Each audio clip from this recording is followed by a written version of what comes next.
ஆண்டவர் உங்க தயவு தான் ஆண்டவரே, உங்க கிருபை தான் ஆண்டவரே. நாங்க எவ்வளவு நிர்மூலமாகாம இருப்பது, இந்த மாதிரி உன்னத அனுபவத்தில் நிற்பது, உங்களை அப்பான்னு கூப்பிடுவது நாங்களா தகுதி உள்ளவர்கள் அல்ல.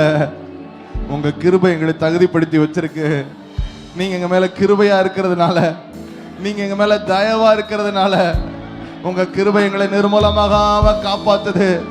உங்க கிருபை எங்களை இவ்வளவு உயர்த்தி இருக்கிறது. உங்க கிருபை எங்களை இவ்வளவு மேன்மைப்படுத்தி இருக்கிறது. நம்முடைய தாழ்வில் நம்மை நினைத்தவரை துதியுங்கள். அவருடைய கிருபை என்றும் உள்ளது. அவருடைய கிருபை இன்றும் உள்ளது. கைகளை தட்டி அந்த கிருபை நிர்மூலமாகாமல் இம்மட்டும் காத்தது அப்பாவும் கிருபைதானே.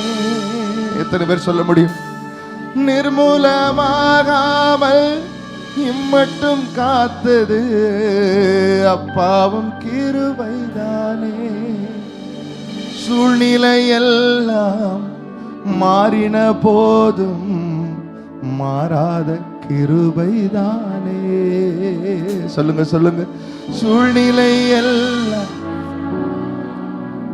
மாறாத கிருபைதான். கிருபை கிருபை கிருபை